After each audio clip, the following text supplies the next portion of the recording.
Bienvenue à tous sur Afrique Sport pour ce journal du mercato du samedi 21 août 2021. Nous débutons à Liverpool. Après avoir recruté Fabinho durant l'été 2018, les dirigeants de Liverpool ont l'intention de signer à nouveau un joueur de l'AS Monaco. En effet, si l'on en croit le Corriere dello Sport, les Reds auraient un œil très attentif sur la situation de Renan Tchouaméni qui a été très bon l'année dernière. Le milieu de terrain pourrait succéder à Jorginho Wijnaldum parti au Paris Saint-Germain dans l'entrejeu du dernier quatrième de Premier League. Jürgen Klopp apprécierait tout particulièrement le jeune joueur sous contrat jusqu'en 2024 en principauté. C'est un dossier à suivre.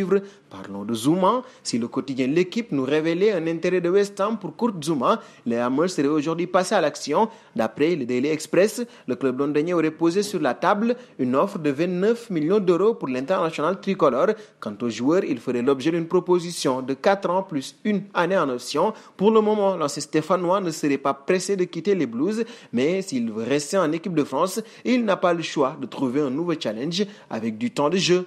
Un pas au Barça, en discussion depuis maintenant quelques mois, le FC Barcelone aurait lâché l'affaire concernant Ilaix Moriba, lié au Blaugrana jusqu'en juin 2022. Le milieu de terrain de 18 ans envisagerait de ne pas prolonger son contrat et concernant son avenir, son nom a beaucoup circulé du côté de l'Angleterre, notamment à Manchester United et à Chelsea. Selon les informations révélées par le média Ara, le club catalan serait ouvert à un départ, mais pas à n'importe quel prix. En effet, une indemnité de transfert de 15 millions d'euros aurait été fixé. Nous resterons chez les Catalans. Après le départ de Lionel Messi, Juan Laporta a dû cibler plusieurs joueurs susceptibles d'aider le Barça à repartir de l'avant. Bernardo Silva serait une piste, mais selon The Athletic, l'Atlético de Madrid serait aussi intéressé par l'ancien joueur de l'AS Monaco et ce ne serait pas tout. En plus de l'intérêt des Colchoneros, le FC Barcelone n'aurait pas assez de fonds pour imaginer un accord avec City pour Bernardo Silva. Même combat pour l'Atlético. Alors pour le moment, le joueur formé à Benfica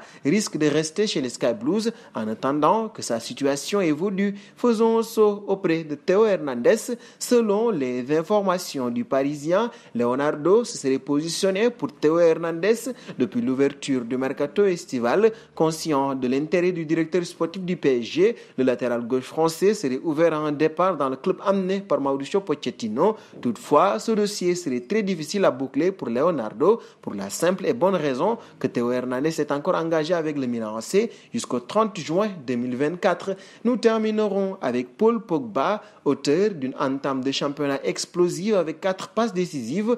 Le milieu de terrain Paul Pogba fait toujours parler de lui dans la rubrique Mercato. Il faut dire que l'international tricolore est dans une situation contractuelle très intéressante. Libre dans un an, il n'a toujours pas prolongé. Un départ serait de plus en plus envisagé. Si la Juventus et le Paris Saint-Germain le surveillent de près, le Real de Madrid serait également sur les rangs pour l'accueillir. En effet, selon les dernières informations publiées par le quotidien AS, Florentino Pérez aurait bien l'intention de boucler ce dossier dès le mois de janvier. Nous arrivons au terme de ce journal du Mercato que nous bouclons avec la question du jour. Entre le PSG, Manchester United et le Real de Madrid, quelle équipe convient le plus à Pogba? Vos réponses seront attendues en commentaire. En attendant, n'hésitez pas à vous abonner sur Afrique Sport.